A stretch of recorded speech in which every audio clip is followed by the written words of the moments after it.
Hi everyone. It's been over Many months later. since my last upload, but there's a reason behind that. I really wanted to, give it some time and do like a follow-up video or a progression video to kind of let you know where I'm at and what I've been doing to help myself get out of this dark place and get out of a rut. And I'm here today to share some tips with you, and I hope that I could help some of you out there that might feel the same way that I do. But first, I wanted to go into the reasons why. As I dug deep into this journey, trying to find happiness, I really wanted to figure out why we as a generation, we as a society have such a hard time finding happiness. It doesn't matter what stage you are in life and what age you are. We all go through these stages of just, unhappy, and we want to feel fulfilled. We want to feel like we are contributing to the world and to ourselves. So throughout my research, I've come up with 5 reasons why I think a lot of us feel the way that we feel. Happiness isn't very targeted towards a certain age group. It happens to all of us and it happens to the best of us. Reason number 1, unrealistic expectation. Unrealistic expectation is a premeditated resentment. First thing that you have to remember is that expecting something to happen isn't going to make it happen. Expecting that an unspoken expectation will bring you what you want is unrealistic. Expecting that someone else is going to do what is best in your interests and not their interests is unrealistic. So here are a few good examples that I see myself doing over and over again, and that is doing the blaming game. This phrase is it's a trite, repetitive, and just overused phrase that we hear over and over again to everyone that we talk to, and that is, life's not fair. I think subconsciously, a number of us really do believe that life should be fair, and we feel that any unfairness that we have dealt with throughout our lifetime will eventually balance itself out in the future, even if we don't do anything about it. If you are stuck in that mindset, get over it. When something unfairness happen, when something doesn't happen to your favor, to your benefit, you can't expect the outside forces and everyone around you to come back and pick you up on and bring you back onto your feet. What you need to remember is that the world doesn't owe you anything, and it's your job, your duty to make a difference and to get up and make a change in your life. Another big unrealistic expectation that we all tend to share as well, and that is thinking that success is guaranteed. We all want to succeed, but you cannot go through life thinking that you will conquer everything that gets thrown your way. We have to be realistic and accept that winning isn't everything. Losing doesn't mean that you're a failure. Losing means that you get the opportunity to get back up and retry this process again and learn from your mistake. The second reason on why we feel unhappy is relying on tangible things to define our success. Success is not concrete. Cars, houses, boats, luxury decor, any of that. You should not let objects define your integrity, your character, and the person that you stand for. Just think about it this way. What happens if the world ends tomorrow? Will your materialism and your objects become your legacy? Does making more money make you happy?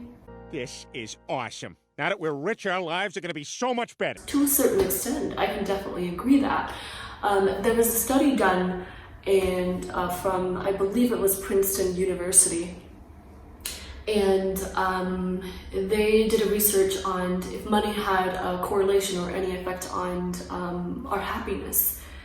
And the answer that came up was that Once you hit 75K, between 75 and 80K, the happiness in your everyday or day-to-day life doesn't change. It doesn't increase, it doesn't decrease. Third thing that I tend to do a lot, that is overthinking and second guessing everything that I do. I second guess every single thing that I do. It's almost to the point where it's very obsessive and it's making me physically ill. When you start to second guess what you do, you start to become very insecure, you start to become very fearful of everything that you do, and any confidence that you have left is going to eventually diminish because you start to think, oh my gosh, was that the right choice? Should I have done this instead or that? Or, you know, it's going to make you crazy. So the one thing that you need to remember is that once something is done, you have to move on and move forward from it. You can't keep dwelling on something that already happened because it's not going to change the outcome of the situation. Number 4, this is one of my favorite ones of all of these, this list. And that is comparing yourself and your accomplishment to other people. We all do this. It really is natural to a certain degree, right? We definitely want a little bit of competition because what competition does is it makes us a better person. It motivates us and it inspires us to be something more. But when you let someone else's success consume you and you become obsessive over that, it will become detrimental to your mental health. There's a quote that I came across a while ago, and I can't give credit where credit is due because I don't remember, I have no idea where it came from. Don't compare your beginnings to someone else's middles. You don't know how hard that person has worked to get to where they're at. You don't know their backgrounds, you don't know their connection, you don't know their upbringing, you don't know how much obstacles they've gone through to be able to get to the level that they're at. You don't know me.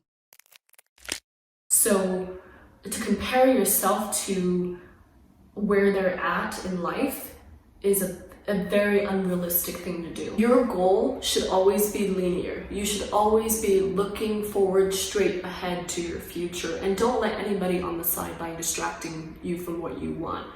Because what happens when you start to focus on other people and other people's success, you start to kind of lose yourself and you start to kind of follow their footstep instead of your own. At the end of the day, you are your biggest competition. Not her, not them, not this person, no one else. It's you. Okay, so don't compare yourself to anybody out there in the world, especially people who are prevalent in social media. Number 5, last but not least, the number 5 reason on why people tend to feel happy is when people focus on the wants and the needs instead of what they have.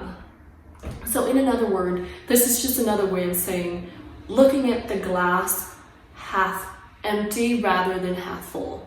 When you start to appreciate the things you have, the things around you, and you appreciate life in general, you start to realize that life isn't so bad. It doesn't matter our life experiences, our upbringing, or our background, but it is our duty and our job to take action and make a difference if we want change in our life. I'm not going to tell you to go into your journal and write down every single day the things that you appreciate and that you're grateful for. Because, that's not realistic for some people. And it doesn't work for everybody. It's not a method that is serve as significant to get you to a happy place. Your mind is so powerful, it can make or break everything that you do. Fill it up with good data while it's still sharp. The most important thing that you need to remember is that if you want happiness, you have to be open to making some changes in the way that you're thinking, and to accept and to be willing to test this out, to try it out. So that brings me to my conclusion in all this and kind of tying everything together. First and foremost, before I go into these tips, I want to give you one last advice about this whole thing, and that I think a lot of people tend to forget, and a lot of people tend to just dismiss, and that is taking it day by day. It is such a simple and mindless practice, but yet it makes a world of a difference. Don't overwhelm yourself and think about what you're gonna do or what's gonna happen tomorrow, the day after that, the weekend, the future, 5-10 years from now, because you really don't know. The beauty of life is that life is so unpredictable. We all get the same amount of time in the day. Time is commodity. Nobody can buy more of it. So we need to live in the present, live in that moment. Don't let the future intimidate you, because you can't really stress or control over something that you really don't know about. So tip number 1, start spending time with your loved ones. Anyone that is significant to you, start spending more and more time with them. There was a study done recently, and it was, on people who were dying, who were on their deathbed, and they were being asked, what do you wish that you could have done more of in your lifetime? And the number one thing on that list is people saying that they wish they could spend more time with their loved ones. It's not about them getting promotions. It's not about them going on trips. It's not about them making more money. It's about companionship. It's about something that we can't buy. So I encourage you to spend more and more time with your loved ones every single day and start to appreciate everyone that you involve yourself with. Number 2, give back. This is another one that I love. This is actually one of the ones that I'm really passionate about, giving back. There's a word for this, and I want to say it was social pro-spending. Pro-social spending is the phrase, and that means that you're spending money or spending your money on somebody else. I'm at a point in my life where I want to make a change in the world. I want to make a difference in someone else's life, even if it's very minute. If you find yourself that giving to yourself isn't enough and isn't making yourself happy, try giving it to others. Try volunteering, helping walk your neighbor's dog, donating your stuff, helping pick up trash. Anything to help someone else make their life a little bit easier. The idea is there's so many programs and a volunteer work that you can get yourself into that will meet your needs, your criteria, and what you're most passionate about. The third thing is, again, I'm guilty of this, and I know some of you out there are too, put down your phone. I'm talking specifically about social media. With Shitter, I don't even need a cell phone. My thoughts are sent directly to the internet and then to everyone else on Shitter. Wow. The same rules that we apply to our everyday life should also be applied to our consumption of the internet and, just social media in general. And that is balance. Social media is not a good thing, but it's also not a bad thing. And it's your job to kind of monitor that. There was a research done by Business Insider to see, if what happens when people spend a lot of screen time on their phone. And they found that people who tend to spend a lot of screen time, they are less happy in their day-to-day life. Social media is not the bane of our existence. It's your job to balance it and to find the right medium. Okay, it's you know your body best, you know yourself best, so figure out what is a good amount for you. Now, research says that you should have about an hour of screen time. I don't think that's enough. I know I won't do an hour, and I know you probably don't either. So yeah, figure out what is best for you. If that means that it's 2 hours, 3 hours a day, but make sure that you find that balance. 4, get moving, get into a routine, and create good habits. I think the most important takeaway from this subject that you need to remember 3 little things. You know, when you decide to pick that habit or that routine, you want to pick something that is what you want. It's your choice. And second, you want to make it fun and exciting that creates adrenaline at the same time. And then the third one would be you want to make it challenging but achievable at the same time. So my example would be running, long distance running, or I guess working out, but mostly long distance running. It is fun because I feel so good after my run, and I love that adrenaline, that feeling that it brings out of me. It's my choice, right? I want to do that. I'm not being forced to. And then it's challenging depending on how far I want to go, how fast I want to go, if I want to adjust the speed, and it's achievable. Wow, this is great, isn't it, Brian? Yeah, it's awesome. Hey, is your vision also reduced to just a tiny pinhole?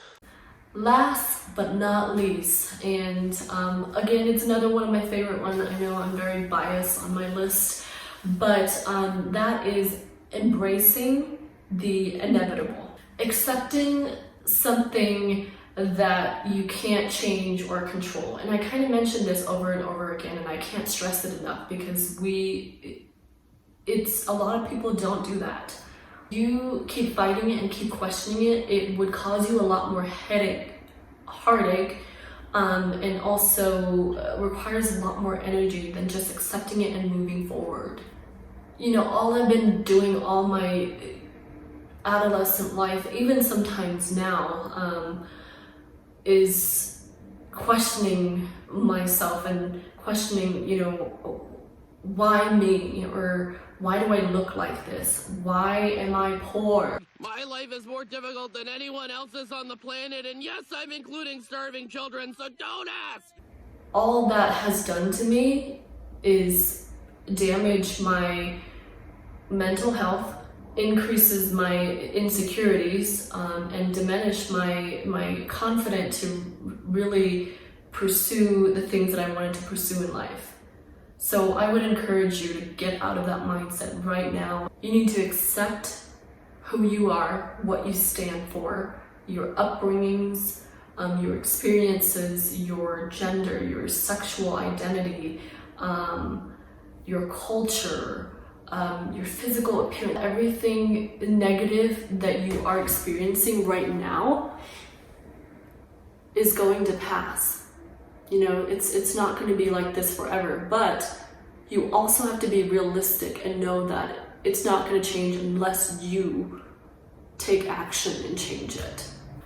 I kind of want to close this entire message with this chart that I came across, and I thought it's kind of powerful to talk about it a little bit because it's an eye-opener and it kind of drives everything home for me. What we've talked about previously is how powerful our mind is, that our state of mind is, 40% of this happiness chart. That's a significant amount of percentage. And what that means is that state of mind area is where that we can have control over. So take control of the things you want to take control of in life. Embrace the things that you can't control and move forward and be consistent in what you do.